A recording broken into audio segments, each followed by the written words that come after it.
Hello ladies and gentlemen, Mike here, and welcome to another episode of Minecraft Lord of the Rings, The Beginner's Guide, the tutorial series where I teach you how to use this mod and how to survive in Middle-earth. Today we are going to learn how to get from the vanilla Minecraft dimension, the overworld as it's sometimes called, into Middle-earth itself. Now this can be a very useful process if, for example, you have an existing save, an existing character you want to bring into Middle-earth, or if you just want to start in the overworld and work your way up. Either way, it's going to be a lot of fun, so let's get started.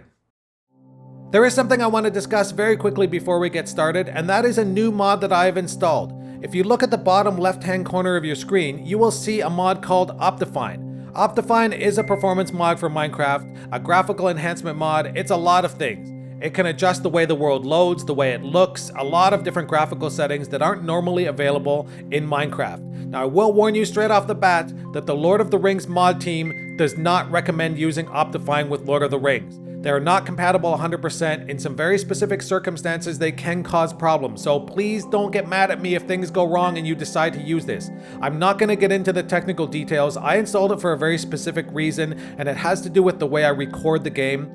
But I will get into Optifine at the end of this video. I'll go over some of the settings and some of the things you can do to increase your performance and possibly help out, especially if you're a YouTuber and you record a lot. So we're not going to get into it now, but skip ahead to the end if you're not interested in listening to anything else. But otherwise, we are going to get started. Now, I am going to assume that you either have an existing save you'd like to use, or you would like to create a new world where you spawn into the vanilla Minecraft overworld and work your way into Middle-earth. And that's what I'm going to do. I am going to create a new world. I am going to call it Shangri-La, because I love that name. I'm going to go into more world options here, and I'm going to double check that my world type is set to default. That means that I will spawn into vanilla Minecraft, and I'll have to work my way into Middle-earth. Now that's done, let's create a new world. Alright, so we have now spawned into vanilla Minecraft, into the overworld, and we're ready to try and make our way to Middle-earth. But in order to do that, we are going to need to create a portal. And to create that portal, we're going to need a few things. Now, some of those things could take a little bit of time to find, and I'm going to be straight up with you guys. There are times during this tutorial series where I'm really not going to spend the time mining or grinding or doing whatever I need to do in order to teach you something, because I want to teach you efficiently. So there are times when I'm going to cheat stuff in, and now is one of those times, and I figure I'll take the opportunity to teach you how to cheat in Minecraft in case it ever becomes necessary. So first you're going to press T. You're going to type in /game mode C and press enter. Now you notice it says you do not have permission to use this command. That's because in single player Minecraft, cheats are disabled by default. But there is sort of a simple workaround that we can use to get around that. So we're going to press escape. We're going to open to LAN. We're going to allow cheats on here, and we're going to start a LAN world. Now if I press T again, and I press up arrow to get my last command back, and press enter, now it works. I'm now in creative mode. I can do whatever I want. Now there is a side effect to opening the game to LAN, and I'll show you what that is. See this little sheep here? If you press escape, normally this would pause the game, but you can see in the background the sheep is still wandering around, which means the game is not paused. So it can be unfortunate if you go to the bathroom and try and pause the game and come back and you're dead. Be aware of that. You can just quit out of the game and come back, and the LAN thing will be disabled again. I'll show you something here. If you go back into the menu, you'll see this is grayed out. That means it's open. If we quit and come back into the game, this will be back again, and open to LAN will be turned off, which means you'll be back to normal. But we're not going to do that yet because I need to spawn a few things in. So what we're going to need in order to create our portal here is we are going to need gold first. Now, if you have an existing save and you have gold, just use that. You don't need to cheat at all. We also need a flint and steel. And we also need a crafting table. Alright, so there we go. We have the three things we're going to need. Now let's get out of this, and we are going to go back. We're going to turn the cheat off. I'm going to go back into survival mode by pressing T, pressing up arrow to get my last command back, and changing C to S. So we press that. We are now in survival mode, and we're back to normal. So what I'm going to do here is I'm going to go over here and place my crafting table down. I'm going to right click on it. I am going to change my gold ingot into gold nuggets, and I'm going to make a little square here. And you'll see this gold ring. We got ourselves a gold ring. Now we need, in order to create the portal, we need to basically throw the ring into fire. So I'm going to use the flint and steel here to create a little fire. I'm gonna throw the ring into it, and boom! We have created a portal. A giant ring of magical power has appeared, and that will take us into Middle-earth. Now, the only small problem is that you have to be standing in the middle of the ring, basically, in order to get it to work, in order to teleport. So I'm gonna create a tiny little platform here that's hopefully gonna allow me to stand in the middle. Boom. Now, I'm gonna jump up here. Do I need anything else? I'm gonna leave it alone. We're just gonna go straight into Middle-earth. Your screen will start to turn red, and you'll be transported to a magical land. Alright, here we go. We have arrived in Middle-earth. We are now in the Shire, and if you look behind you here, you will notice that there is a giant ring here as well. This is the portal back to the overworld. If you ever want to go back there, you can use this. This is basically your spawn point in the Middle-earth dimension. So, yes, I recommend not forgetting where this is, and I'll show you how to do that in a minute. You also see it says, Welcome to Middle-earth. Press L to view Middle-earth map, the Middle-earth menu, which shows the world map, achievements, and more. But first off, we're going to look right here. A chest has appeared at the spawn point as well, and it contains a few items that could be very useful. And we just got an achievement. Bigger on the inside. Now, the first thing I want to show you is the pouches. If you look at a pouch here, you'll notice that I can right-click on it, and it opens up extra inventory slots. This is a way to expand your inventory, and trust me, in Middle-earth, you are going to need it because you're going to be carrying a lot of stuff around with you. So it is very important. You can also rename the pouches. I'm going to call this one Mike's Pouch. Mike's Pouch. All right, very, very useful. One other little trick I'll show you. Notice there are two small pouches here. I can actually combine these pouches together to make a medium-sized pouch, and I can go up to a large-sized pouch, which is the maximum size. And this helps you because it saves inventory spots, basically. Now, the next thing I'm going to show you very quickly is the red book. This is basically your quest log. Now, right now I have no active quests. I have no completed quests. The date is Thursday the 22nd of Halamath. But right now, I don't have anything in here. It's not very useful. But when we start doing quests, it's going to be very useful. In fact, essential. So we're going to try and find a few people to do quests. But let me show you a couple of other things first. Now, first off, you can press L. And this will basically, I'm going to flip over here to the map. We're going to start at the map. Now, man, look at the size of this place. This is your Middle-earth map. Yes, you can go anywhere here. Yes, it will take you forever. Trust me, I know. If you watch my series, you know. Traveling can take a long time, but there is a way to make it quicker. If you see these little points here, these are all waypoints. And if you click on them, you'll see down on the bottom here, it says press to fast travel to the selected waypoint. Cooldown after fast travel is 30 minutes. So all of these waypoints can be traveled to. The problem is, or not the problem, but part of the gameplay is that once you fast traveled, there'll be a certain time limit where you can't fast travel again. So once this cooldown timer ticks down after you fast travel, you can travel again, but you do need to wait. And it helps to sort of stop people from abusing the fast travel system. A couple of other things. If you fast travel to certain waypoints a lot, your cooldown time will decrease, so you'll be able to fast travel quicker. The other thing is that if you go to certain waypoints here outside of areas you've been, you'll notice it says unlock this waypoint by visiting this region. So you have to physically go there first in order to unlock the waypoint. Very, very good system. I like it a lot. And it's very necessary once you start traveling around Middle-earth because, again, travel times take a really, really long time. All right, so the next thing we want to do very quickly, I'm going to zoom in here. You'll see my character right here. And you'll see something on the top right here, which is create custom waypoint. And we want to do this because right now we're at our spawn point, and I don't want to forget where that is. So you'll see it says you've used 0 out of 5 custom waypoints. This number will increase as you travel around Middle-earth, but right now we're stuck at 5. Press return. We're going to name it spawn. If I could spell spawn, that'd be great. All right, spawn. So now you'll see that a little white waypoint has appeared here, and it's called spawn. It's a custom waypoint. I can also fast travel to that. I can also, if I click on it, delete it or rename it. There are a lot of different options.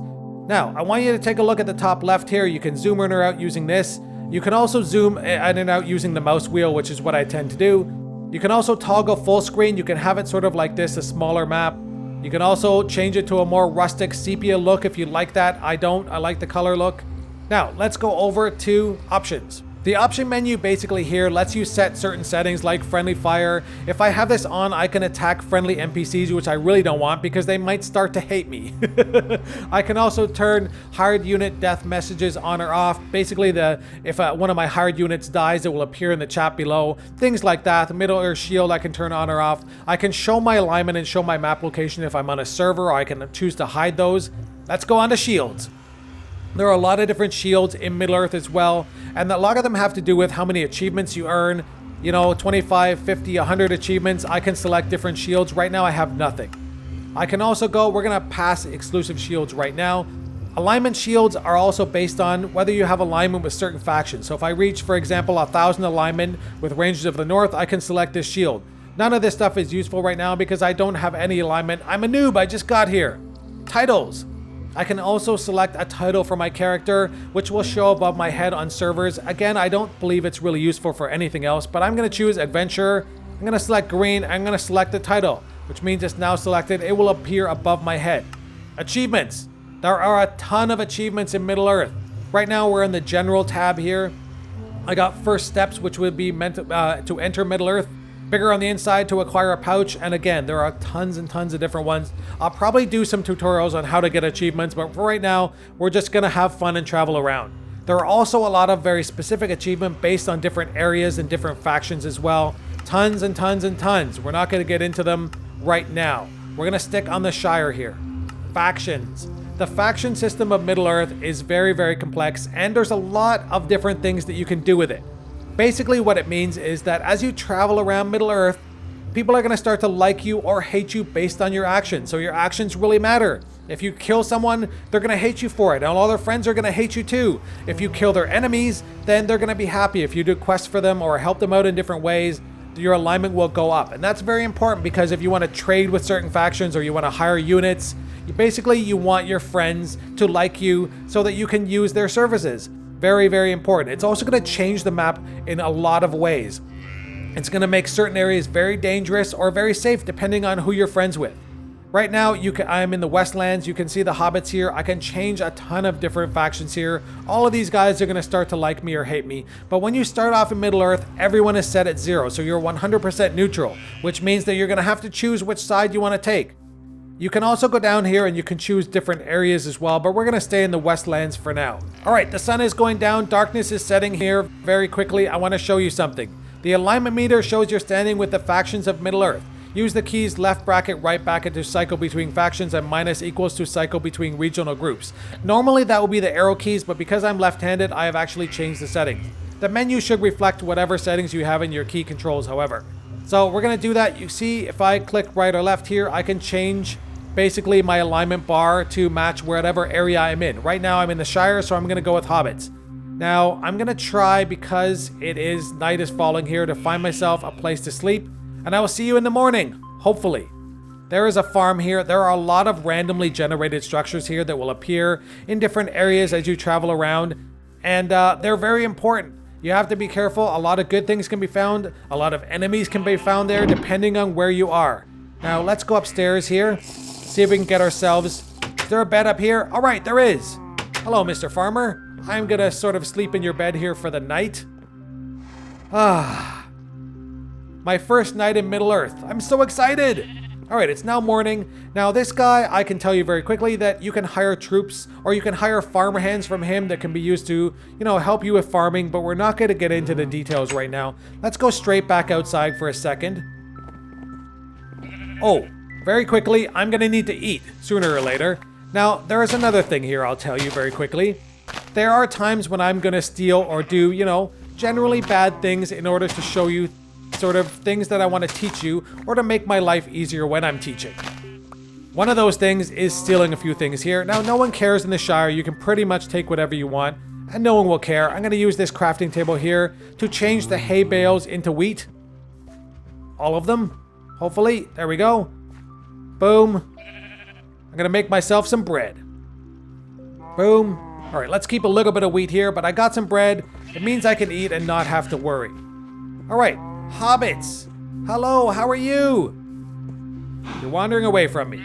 All right, so what I want to basically do here is I'd like to show you how to do a quest. Ooh, there's a Hobbit Hole over there as well. See the little Hobbit house? We're gonna make our way over there slowly. Oh, there's one right here as well. But let's talk to a few people first. Hello, ma'am. The northern moors are wild and windy, but full of fine inns with homely hearths. Alright, well that is not a quest. That is the immersive speech that we looked at last episode. Hobbit Holes, warmth, good food, and comfort. I know, because I'm gonna go over there and possibly relieve them of some of their possessions. Alright, look at this. Oh, thank goodness you're here, Mind of Mike. I need more food for my uncle's 100th birthday party. That old fellow doesn't want to leave me alone, bless him. Can you bring me 7 cooked mutton? I'll be very grateful. Alright, so my job is to collect 7 cooked mutton and give this guy. Now when I accept the quest, you'll notice something here. A little book appears above his head. It's spinning around, and this is one way that you can use to track them when you want to come back and turn in your quest.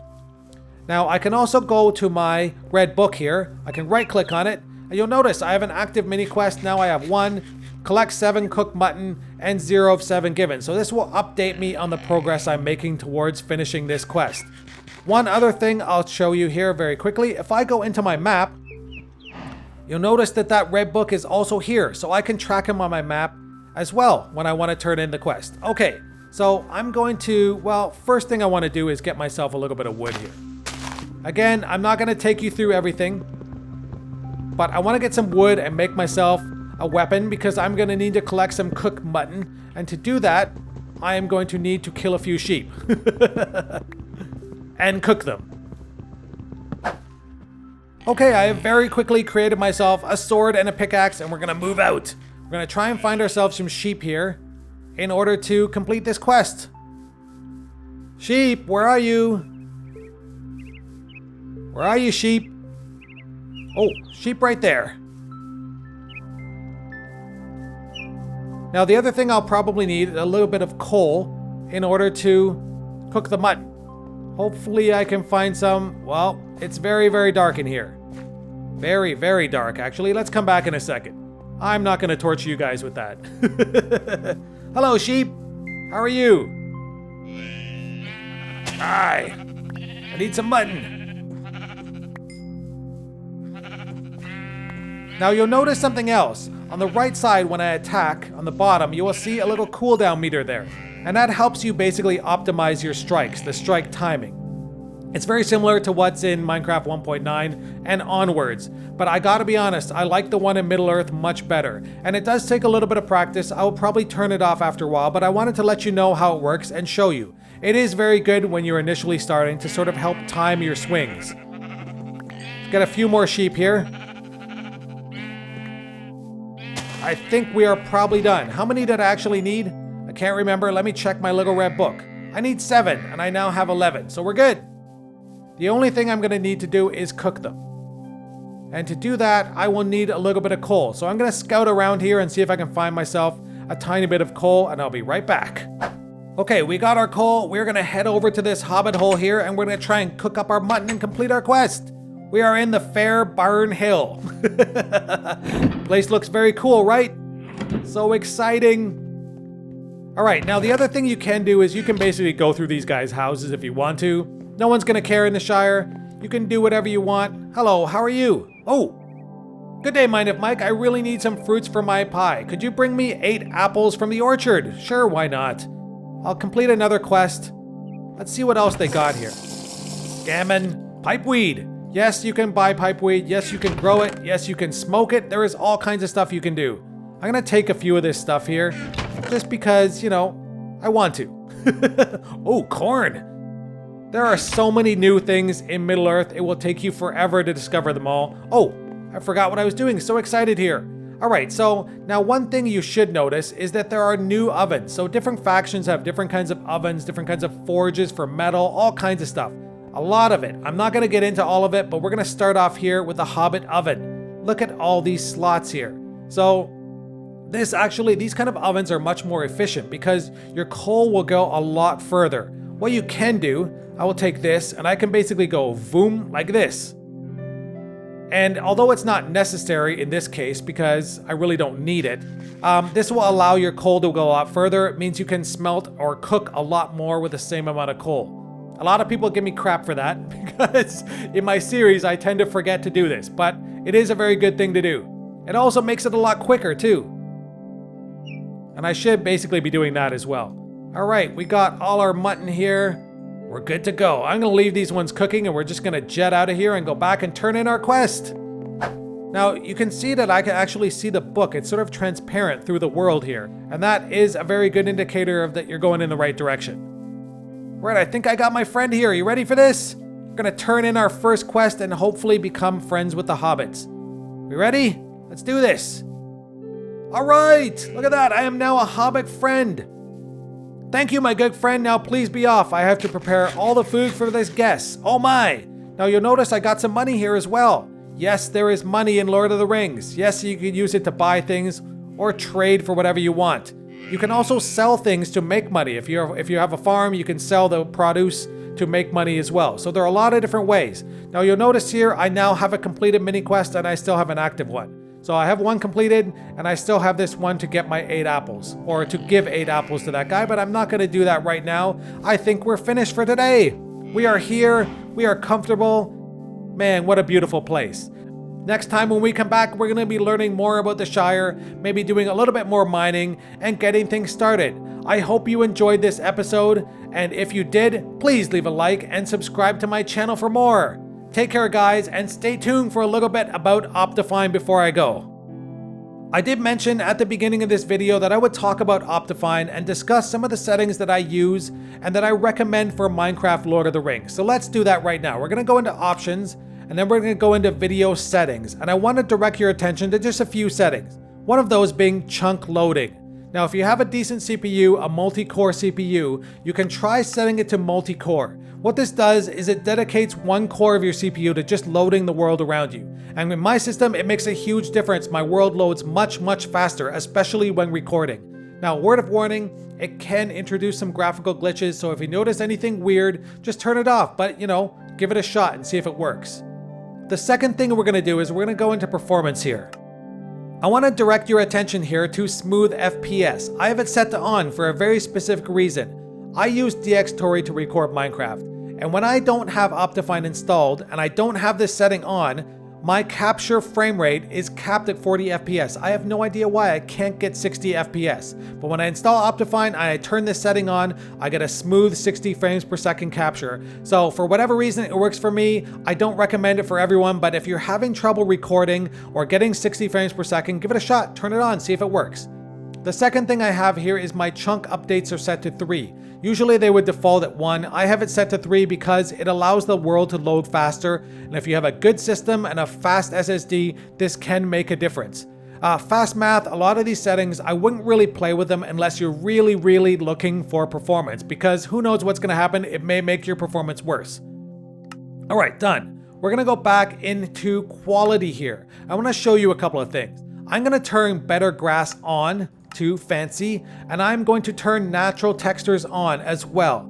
Now, these things affect how Minecraft looks, and I'm not going to show you right now, but they really affect the way the textures look in the world, and it actually makes a huge difference. It looks quite a bit better like this. I'm not going to tell you why. I will show you next episode. So let's just leave that for now. We're going to click done, and we're going to leave everything else as is. You can try and change this advanced OpenGL to either fast or fancy. For some people, they find it makes a performance difference.